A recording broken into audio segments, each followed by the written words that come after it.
Sebelum kita lanjutkan ceritanya, alangkah baiknya kita awali dengan bismillah bersama-sama, dan jangan lupa subscribe, like, dan tuliskan sholawat di kolom komentar.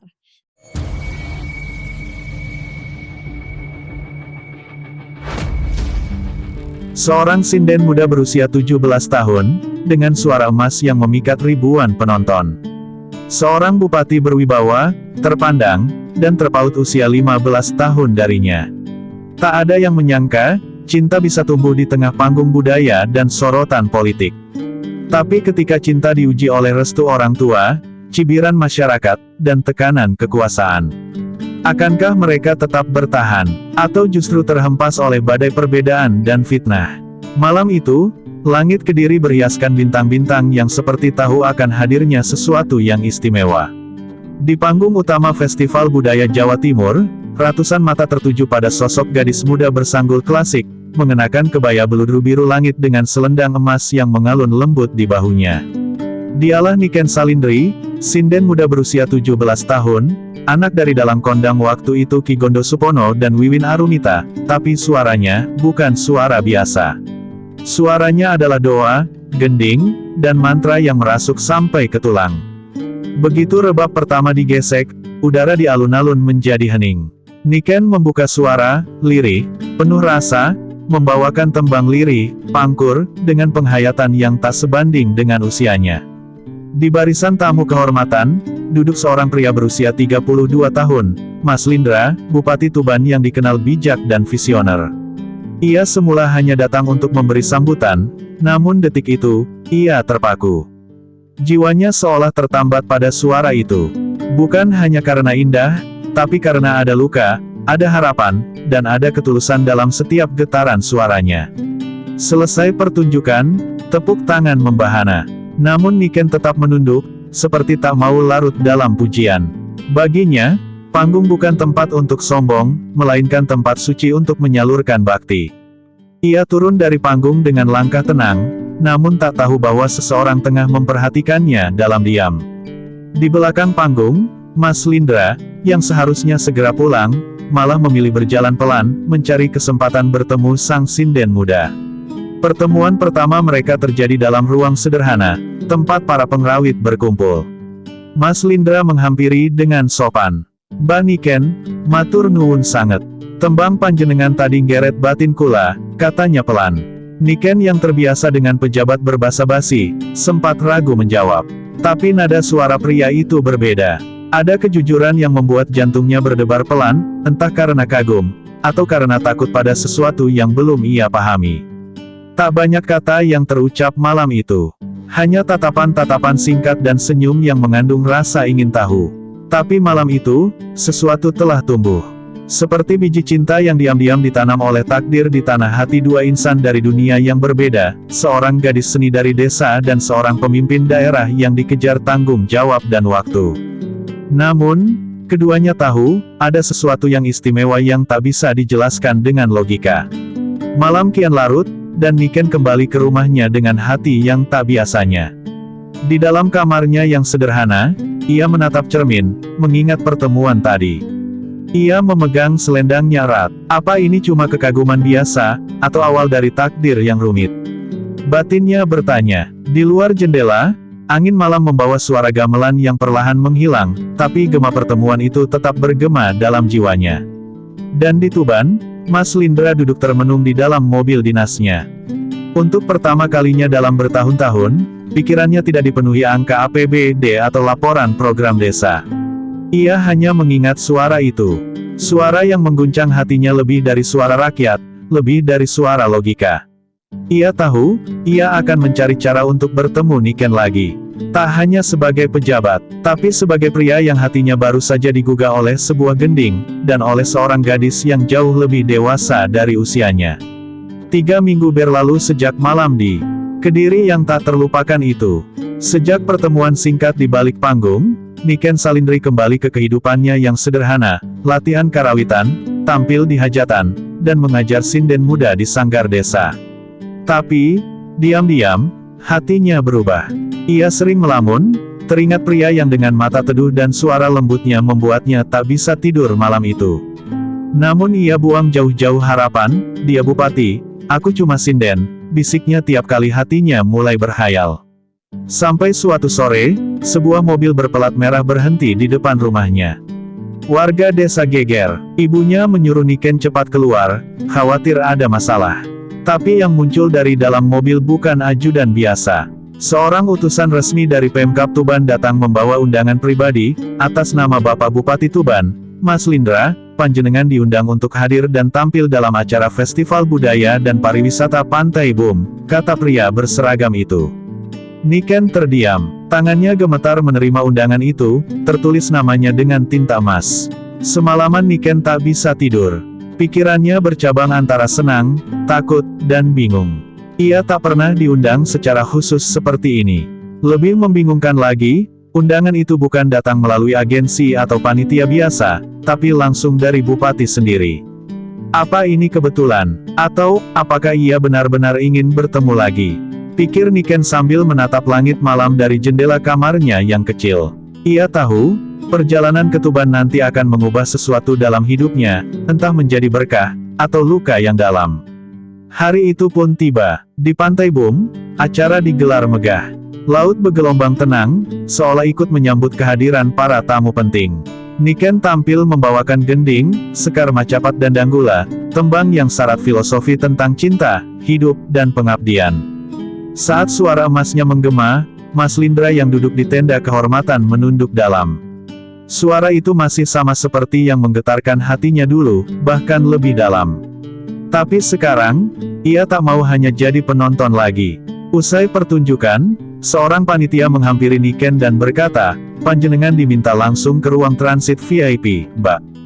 Pak Bupati ingin matur langsung." Dengan jantung berdentum, Niken berjalan pelan diiringi hembusan angin pantai. Saat pintu dibuka, Mas Lindra berdiri menyambut dengan senyum yang sama seperti malam itu di Kediri. "Niken, matur nuwun. Panjenengan gendamel pantai ini terasa punya nyawa," katanya sambil menyerahkan botol minuman dingin. Hanya itu, tapi kalimatnya seperti menyejukkan hatinya yang panas oleh pertanyaan-pertanyaan tanpa jawaban. Obrolan mereka tak panjang, tapi terasa dalam. Tentang budaya, tentang masa depan seni Jawa, dan sesekali, tentang hal-hal pribadi yang dibungkus dalam bahasa halus. Mas Lindra tampak menahan sesuatu dalam hatinya.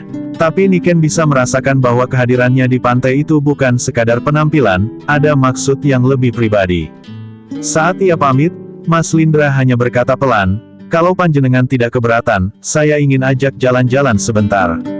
Pantai ini indah saat senja." Niken menunduk, mencoba menutupi rona merah di pipinya.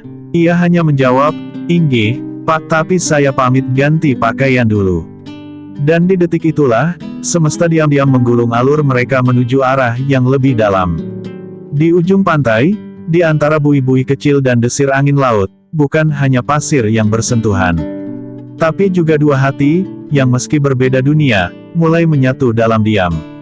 Belum ada cinta yang terucap, tapi tanda-tanda takdir sudah mulai terbaca di cakrawala. Senja mulai turun di ufuk barat, mewarnai langit Tuban dengan semburat jingga yang menghangatkan hati.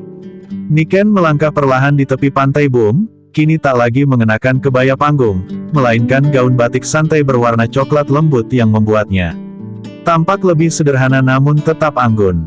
Angin laut menerpa lembut rambutnya, sementara debur ombak menyambut langkahnya menuju sebuah tempat duduk bambu di pinggir pantai. Di sanalah Mas Lindra sudah menunggunya, duduk santai dengan dua gelas teh hangat di tangan. "Aku harap kamu tidak keberatan," ucap Mas Lindra dengan suara yang lebih pribadi dari sebelumnya. Tak lagi seperti bupati, tapi seperti lelaki biasa, yang sedang berusaha mendekati sesuatu yang ia kagumi. Niken tersenyum tipis, masih mencoba mengendalikan gemuruh dalam dadanya. Mereka duduk bersama tanpa banyak kata. Hanya suara ombak dan gesekan dedaunan yang menjadi musik latar. Tapi justru dalam diam itulah, sesuatu tumbuh lebih kuat dari 1000 percakapan. Tiba-tiba dari kejauhan, terdengar alunan musik gamelan pelan. Niken menoleh, di sisi pantai, tampak sekumpulan anak-anak sanggar seni Tuban yang memainkan alat musik, membawakan lagu, ilir-ilir, dengan versi modern. Niken terkejut, bahkan matanya berkaca-kaca saat melihat bahwa beberapa murid sanggarnya dari Kediri juga turut hadir. "Aku yang bawa mereka ke sini," kata Mas Lindra perlahan. Mereka bilang kamu adalah cahaya hidup mereka. Jadi aku pikir, biar cahaya itu bersinar di tempat paling indah. Air mata Niken akhirnya jatuh. Ia bukan menangis karena sedih, tapi karena hatinya tak kuat menahan haru. Tak ada yang pernah membuatnya merasa sepenting ini. Di tengah lautan keraguan tentang posisi dan perbedaan dunia, justru di sini, di pantai yang asing, ia merasa sangat diterima. "Kenapa melakukan semua ini untuk saya, Pak?" tanyanya dengan suara bergetar. Mas Lindra menatapnya dalam. "Karena kamu membuatku percaya bahwa keindahan itu bukan hanya untuk dinikmati, tapi juga untuk diperjuangkan." Tak berhenti di situ, Mas Lindra kemudian mengeluarkan sebuah kotak kecil dari dalam jaketnya. Tapi bukan kotak cincin, melainkan kotak kayu jati berukir halus, berisi liontin berbentuk keris kecil, sebuah simbol budaya, perlindungan, dan keberanian. Ia menggantungkan liontin itu ke tangan Niken dengan lembut. "Ini bukan tanda cinta, belum, tapi ini tanda bahwa aku ingin menjaga dan melindungimu, tanpa mengubah siapa dirimu," ucapnya. Kalimat itu membuat dada Niken terasa sesak oleh rasa yang baru. Langit semakin gelap, tapi suasana hati mereka terasa justru lebih terang. Mereka berjalan bersama menyusuri pantai, dua sosok dengan jarak usia dan dunia yang jauh berbeda, namun langkah mereka seirama. Tak ada janji, tak ada pengakuan. Tapi semuanya sudah cukup jelas, cinta tak selalu datang dalam bentuk gempita. Kadang, ia hadir dalam langkah pelan, dalam perhatian kecil, dan dalam kejutan sederhana yang penuh makna. Dan malam itu, di pantai yang sunyi, Niken tahu bahwa hidupnya tak akan pernah sama lagi. Ia memegang liontin keris itu erat-erat, seakan itu adalah kunci menuju pintu masa depan yang masih samar. Ia belum tahu apa yang akan terjadi. Tapi satu hal yang pasti, takdirnya kini mulai berbelok. Dan semuanya dimulai, dari sebuah suara, dari sebuah pantai, dan dari seorang lelaki yang diam-diam telah mengetuk pintu hatinya. Pagi itu, Niken terbangun dengan perasaan yang campur aduk. Masih ada kehangatan dari malam sebelumnya, dari kejutan, dari liontin keris, dari tatapan teduh Mas Lindra yang terasa begitu jujur. Namun saat ia membuka ponselnya, wajahnya langsung memucat. Puluhan notifikasi membanjiri layar, pesan, komentar, tag, dan berita online. Judul-judulnya menamparnya tanpa ampun. Bupati Tuban diduga dekat dengan sinden muda berusia 17 tahun, viral. Romansa sinden dan bupati, benarkah ada cinta? Pantai Bum jadi saksi hubungan tak lazim. Foto-foto mereka berdua tersebar luas, saat duduk berdua di pantai, saat Mas Lindra memasangkan liontin, bahkan video pendek yang merekam Niken tersenyum saat berjalan bersamanya. Semua terlihat manis bagi yang mengerti, tapi tidak bagi dunia luar yang hanya melihat dengan kacamata prasangka. Komentar-komentar pedas menyudutkan Niken, haus jabatan, anak kecil kok main perasaan sama pejabat, di mana orang tuanya. Sebagian membela, tapi mayoritas mencibir. Netizen seolah jadi hakim atas kisah cinta yang bahkan belum sepenuhnya dimulai. Di ruang kerja Pemkab Tuban, Mas Lindra menatap layar laptopnya dengan wajah tegang. Para staf masuk satu persatu membawa laporan dan saran. "Kita harus segera rilis klarifikasi, Pak," kata ajudannya. "Isu ini bisa jadi bumerang politik." Tapi Mas Lindra hanya diam. Dalam pikirannya, bukan jabatannya yang pertama ia khawatirkan, melainkan hati Niken. Gadis itu masih muda, belum terbiasa menghadapi badai dunia maya. Ia tahu, badai ini bisa menghancurkan bukan hanya citranya, tapi juga ketenangan hidup Niken. Dan benar saja, di rumahnya di Kediri, Niken mengurung diri. Ia tak mau keluar, bahkan tak menyentuh gamelan. Ibunya menangis, sementara ayahnya hanya bisa memandangi anak perempuannya dengan raut kecewa bercampur bingung. "Kamu tahu ini bisa terjadi, Nduk, kenapa kamu nggak jaga jarak?" Niken hanya menjawab dengan suara parau, "Aku nggak niat cari perhatian, Pak. Aku cuma kagum sama ketulusan Mas Lindra." Tapi sekarang semuanya terasa kotor. Matanya sembab. Dunia yang dulu ia cintai kini terasa menghakimi. Malam itu, Niken nyaris memutuskan untuk menyerah. Ia sudah mengetik pesan panjang untuk Mas Lindra, "Maaf, mungkin kita terlalu berbeda. Mungkin ini bukan jalan yang benar." Tapi sebelum ia mengirimkan pesan itu, telepon berdering. Mas Lindra menelepon. Suaranya berat, tapi tenang. Niken, aku tahu kamu sedang terpukul. Tapi jangan biarkan mereka mendefinisikan siapa kamu. Kamu bukan pemberitaan itu. Kamu bukan komentar mereka. Kamu adalah Niken yang membuat Gending jadi hidup. Suara itu membuat Niken menangis sejadi-jadinya, bukan karena lemah, tapi karena merasa dipahami di saat semua orang menghukumnya. Di hari berikutnya, Mas Lindra merilis pernyataan resmi. Bukan klarifikasi politik, bukan penyangkalan. Tapi pengakuan jujur, bahwa dirinya tengah dekat dengan seorang seniman muda dan bahwa hubungannya tidak melanggar hukum maupun etika. Ia bersumpah tidak pernah memanfaatkan posisi, dan semua hubungan terjalin atas dasar penghargaan dan kekaguman. Saya siap dimintai pertanggungjawaban sebagai pejabat, tapi saya juga manusia. Dan saya tidak akan membiarkan seseorang yang saya hormati dihancurkan oleh opini publik, katanya dengan tegas. Pernyataan itu membuat gemuruh baru di media, tapi juga perlahan membuka mata sebagian orang. Beberapa tokoh budaya membela Niken. Dukungan mulai bermunculan, namun luka sudah terlanjur membekas. Bagi Niken, dunia kini bukan sekadar panggung seni, tapi juga arena peperangan batin dan sorotan yang menyakitkan. Tapi di balik semua itu, satu hal menjadi jelas, cinta mereka sedang diuji. Dan jika bisa melewati ini, mungkin cinta itu benar-benar layak diperjuangkan, meski dengan air mata dan luka di sepanjang jalannya. Hari Minggu itu, langit Kediri tampak mendung. Seolah alam pun merasakan tegangnya suasana di dalam rumah sederhana keluarga Salindri. Ayah Niken duduk bersila di ruang tamu dengan wajah dingin.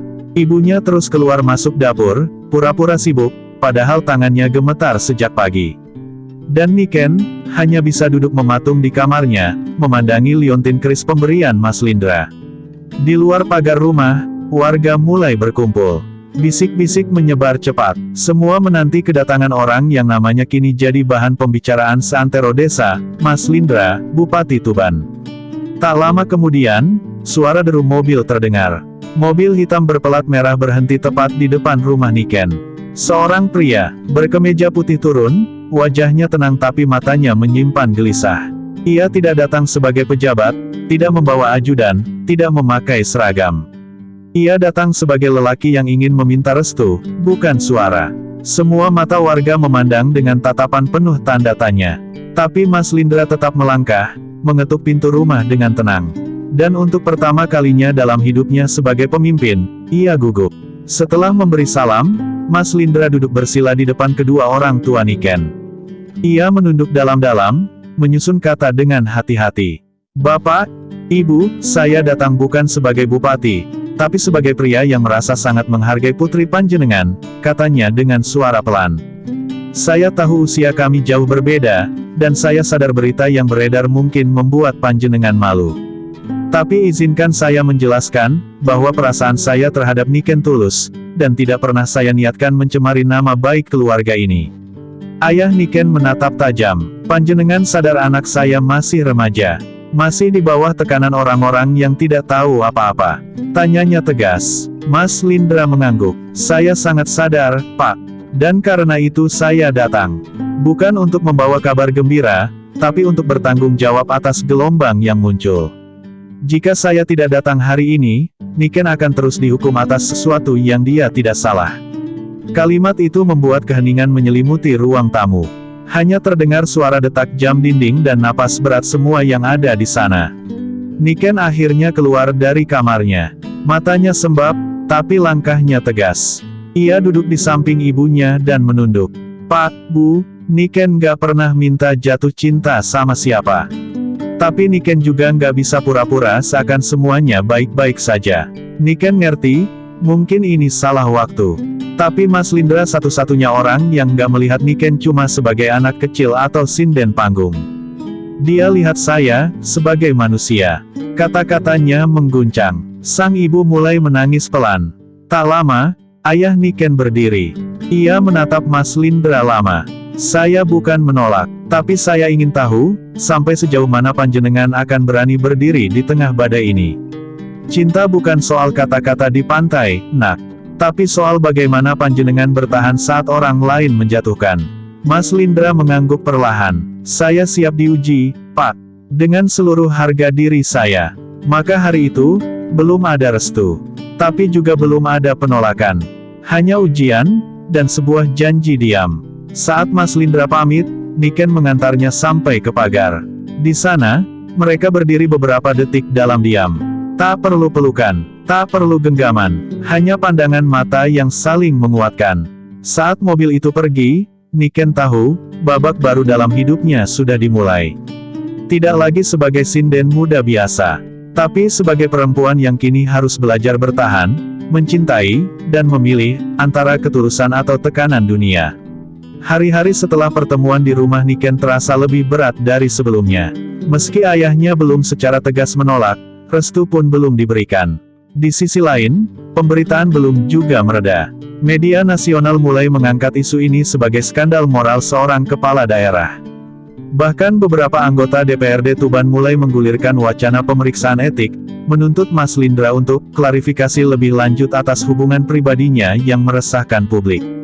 Tekanan datang dari segala arah, dunia politik mulai mencabik sisi pribadinya tanpa ampun. Mas Lindra mencoba tegar, ia tetap datang ke kantor setiap pagi, memimpin rapat, menandatangani kebijakan, menghadiri acara desa. Tapi di balik meja dan jas resminya, ia menyimpan rasa perih yang dalam. Ia tahu, di dunia kekuasaan, cinta pribadi bisa menjadi senjata mematikan. Ia mulai kehilangan dukungan dari beberapa pihak, bahkan orang dekat yang dulu loyal perlahan menjauh.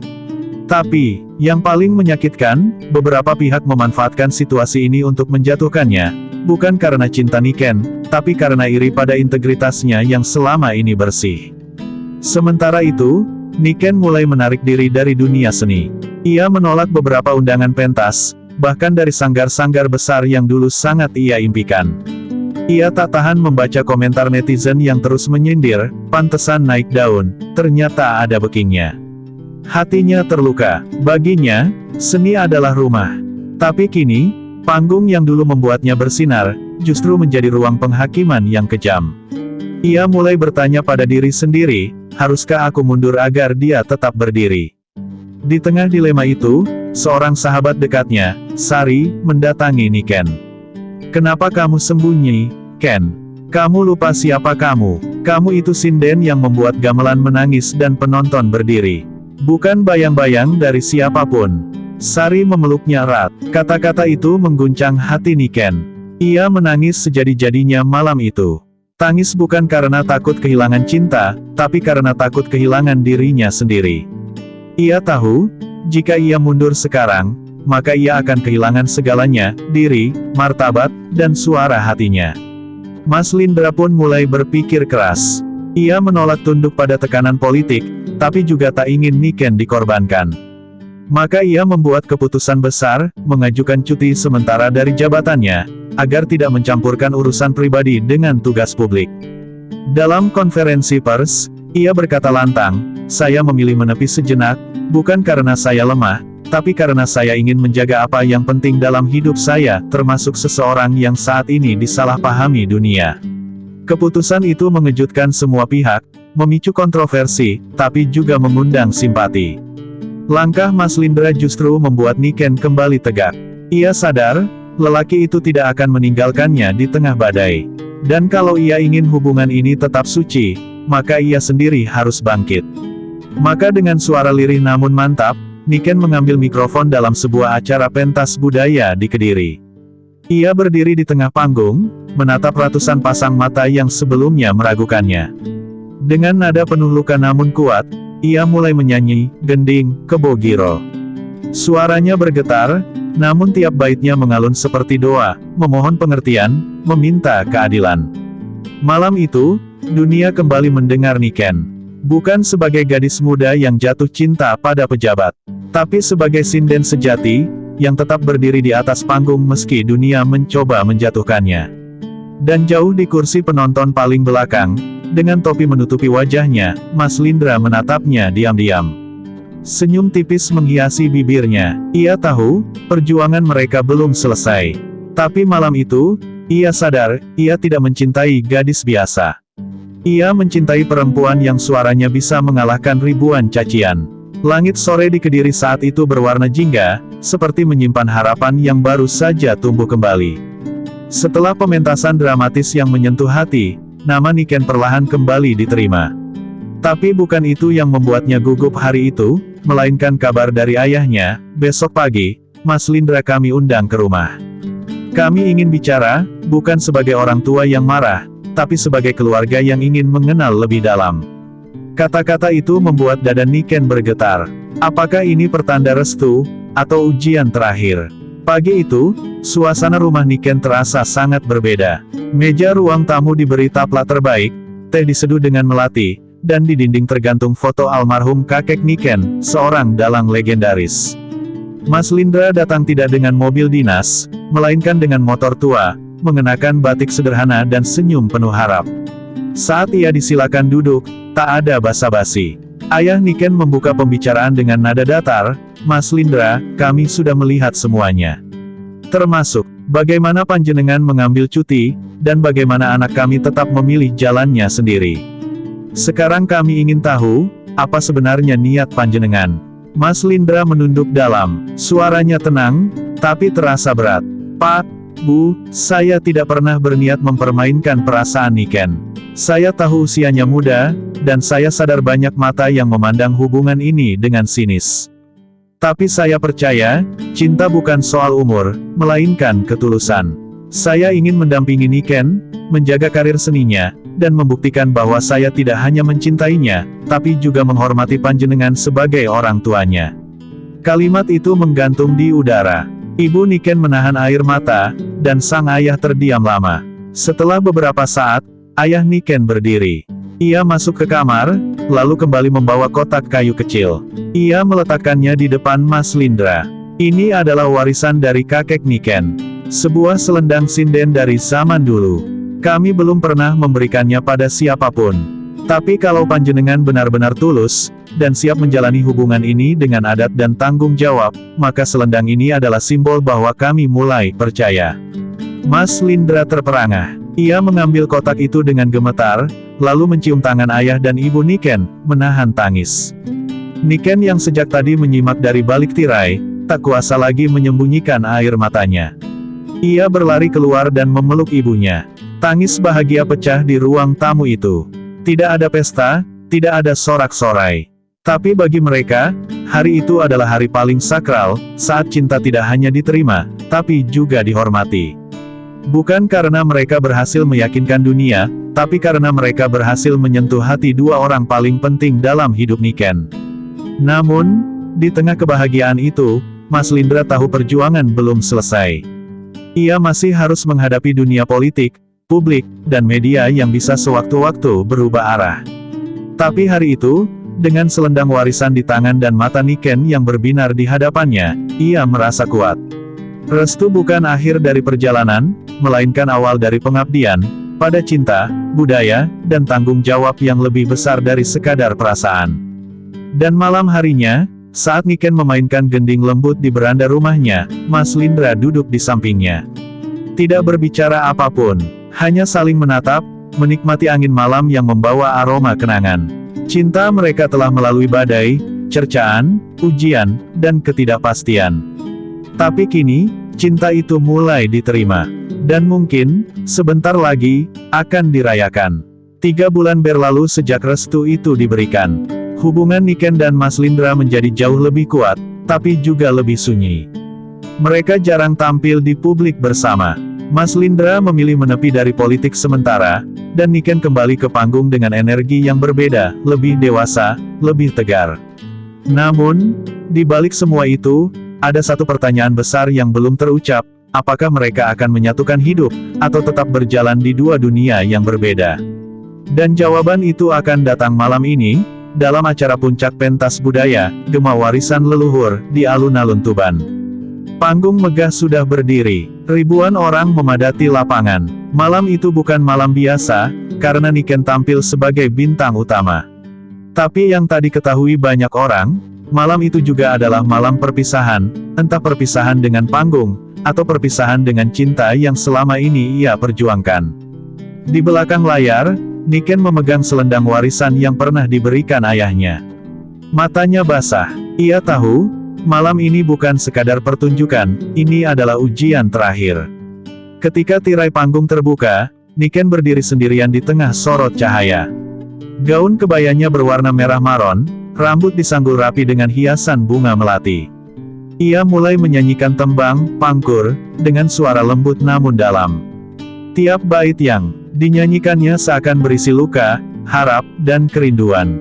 Penonton terdiam, bahkan angin malam pun seakan berhenti, memberi ruang bagi suara Niken untuk berbicara kepada semesta. Di antara kerumunan, Mas Lindra berdiri dengan pakaian adat lengkap. Tangannya menggenggam kotak kecil yang belum dibuka sejak ia menerimanya dari pengrajin emas tua di Surabaya. Usai pertunjukan, Niken menunduk memberi hormat. Tapi sebelum ia turun panggung, Mas Lindra melangkah ke atas, mengagetkan semua orang. Kamera menyorot mereka, penonton gaduh. Tapi Mas Lindra tetap tenang. Di tengah panggung, ia berlutut di hadapan Niken, membuka kotak kecil itu, sebuah cincin emas dengan ukiran aksara Jawa, Tresno kuwi kudu tego, cinta itu harus rela. Niken Salindri, bukan hanya sinden, tapi perempuan yang menguatkan langkahku, maukah kamu bersamaku, dalam terang dan gelap dunia ini. Tangis Niken pecah seketika, ia menutup wajahnya dengan selendang, lalu mengangguk pelan. Penonton berdiri, beberapa menangis. Musik gamelan pelan-pelan dimainkan dari belakang panggung, mengiringi momen yang akan dikenang sepanjang sejarah budaya Tuban. Tapi bagi Niken dan Mas Lindra, malam itu bukan tentang pesta atau sorak-sorai. Malam itu adalah pengakuan, bahwa cinta mereka, yang dulu dianggap aib, kini menjadi anugerah. Beberapa hari kemudian, pemberitaan di media berbalik. Dari gosip menjadi penghargaan. Banyak yang menyebut mereka sebagai simbol cinta yang berakar dalam tradisi, tapi berani melawan zaman. Meski masih ada yang mencibir, mereka tidak lagi gentar. Karena kini mereka berdiri bukan hanya sebagai pasangan, tapi sebagai dua insan yang setia pada suara hati dan warisan budaya. Niken melanjutkan karir sebagai seniman besar, bahkan membuka sanggar sendiri. Sementara Mas Lindra, setelah masa cutinya usai, kembali menjabat dengan hati yang lebih tenang, karena ia tahu, rumahnya kini lengkap. Dan di setiap malam Jumat Kliwon, di pendapa rumah mereka yang sederhana tapi hangat, suara tembang Niken masih sering terdengar, ditemani gamelan kecil dan tawa anak-anak sanggar. Di sanalah cinta mereka tinggal. Bukan di berita, bukan di panggung, tapi di tempat paling suci, hati yang pernah terluka, namun memilih untuk tetap mencinta.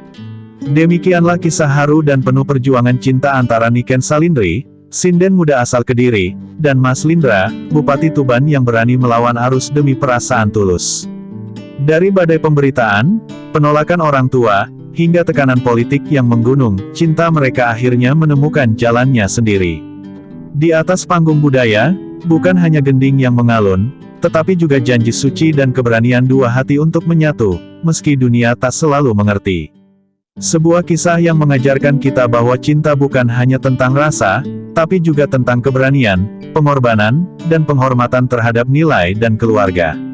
Semoga cerita ini bisa menjadi pengingat bahwa setiap cinta memiliki ujian, dan setiap ujian memiliki jalan pulang, jika dijalani dengan niat baik dan hati yang tulus. Cerita ini adalah fiksi semata, dibuat untuk hiburan dan renungan budaya. Segala kesamaan nama tokoh, tempat, dan peristiwa hanyalah kebetulan belaka dan tidak dimaksudkan untuk menyinggung pihak manapun. Konten ini bukan berita nyata, melainkan karya naratif yang mengandung nilai moral dan kearifan lokal. Terima kasih telah menonton sampai akhir. Jangan lupa untuk like, komen, dan subscribe agar channel ini terus semangat menyajikan kisah-kisah penuh makna.